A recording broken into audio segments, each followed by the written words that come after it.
Welcome back to Scamversations.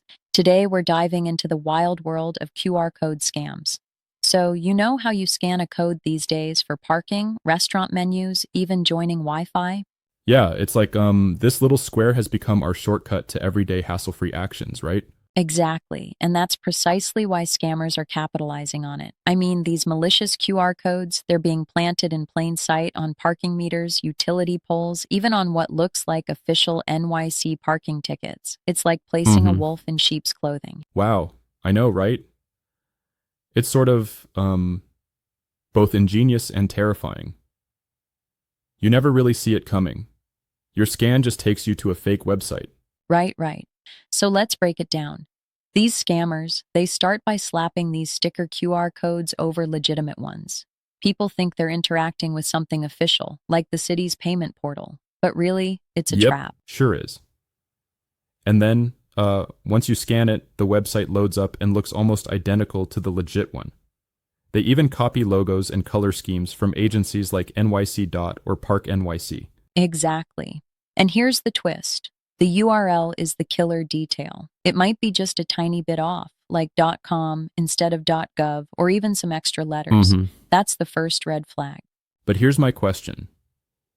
Don't you think it's a little harsh to expect everyone to double check URL strings every single time, especially when everything looks so familiar? That's a fair point, but consider this. The scammer's strategy is built around our tendency to trust what's easy. It's like, if you're in a hurry, who's really going to verify every little detail, right? Yeah, This exactly. convenience is exactly the vulnerability scammers exploit. Right. It's convenience at a cost. And after scanning the QR code, generally the fake site prompts you to pay the fine or confirm your account, asking for like your full name, credit card info, address, and even your license plate. Yes, and once you submit that info, the damage is done. Fraudulent charges start popping up, most of the time immediately, and sometimes weeks later when your info gets sold to other scammers. That's a nightmare. I mean, it's like thinking you're paying a $65 fine when in reality, you're setting off a chain reaction that could cost you a lot more. Yeah, absolutely. And here's something that really drives the point home. In some instances, the fake site even confirms that your payment went through, so you believe everything's handled. Then, bam, you actually receive Right, a real right. violation notice in the mail. It's the ultimate bait and switch. And it's not just theory.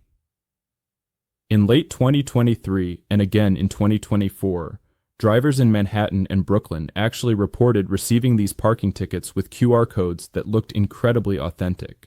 Yes, indeed.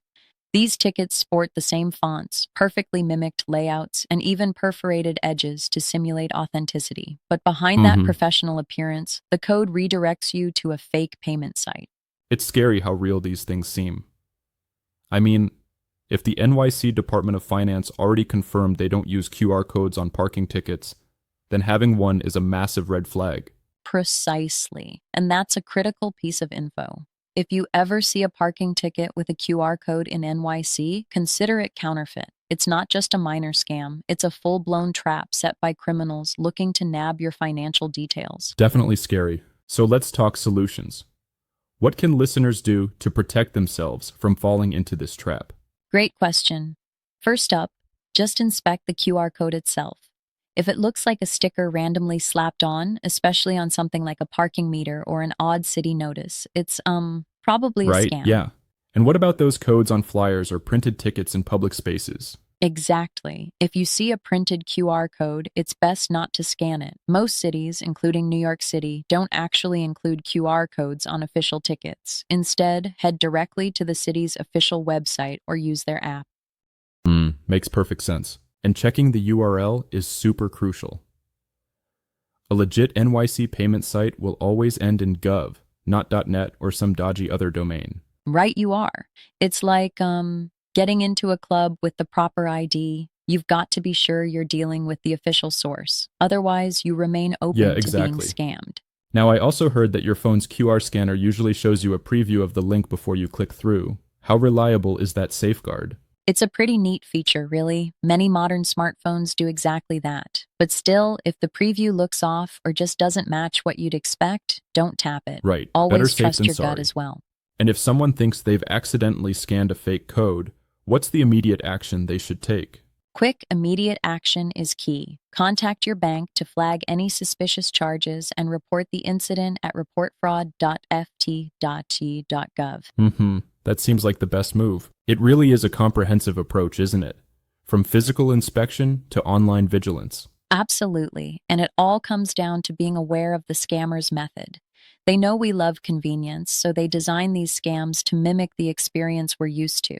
You scan, you pay, and before you know it, you've handed over your personal and financial info without a second thought. Yep, it's a clever exploitation of our habits. But, let me ask.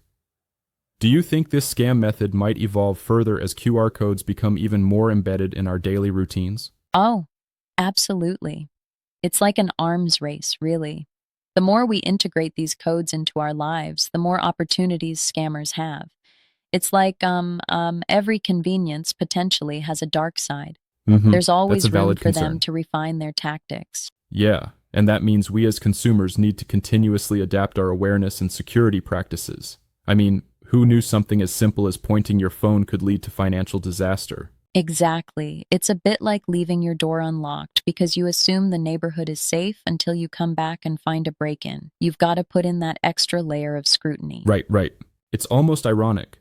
The very tech designed to simplify things becomes the tool for exploitation. Yeah, and the scammers are nothing if not creative. They're not waiting for a complex hack. They're just sticking a fake QR over a legitimate one and reaping the rewards. It's like they invest just a little effort and get huge returns from unsuspecting victims. Definitely a low-risk, high-reward scam for them. And while it might sound like something out of a movie, these scams are real and happening out there on our city streets. Exactly, and the takeaway is clear. Always be cautious. Inspect the code, double-check URLs, and when in doubt, manually navigate to the official site. Absolutely, no shortcut is worth risking your financial safety. It's fascinating how a simple code meant to ease our day turns into such a tricky trap. Makes you wonder what's next on the scammer's playbook, huh? Yup, it does. And it reminds us that while tech advances, so does the ingenuity of those looking to exploit it. So keep your instincts sharp, your phone smart, and always be a little skeptical of what seems too convenient. Yeah, well said. And that, folks, wraps up our deep dive into QR code scams today on Scamversations. Stay tuned, stay alert, and, keep your wallet safe. Love watching our content? Watch more online at lrces.tv. Linda Roberts calls scammers television, outsmarting scammers Linda's way.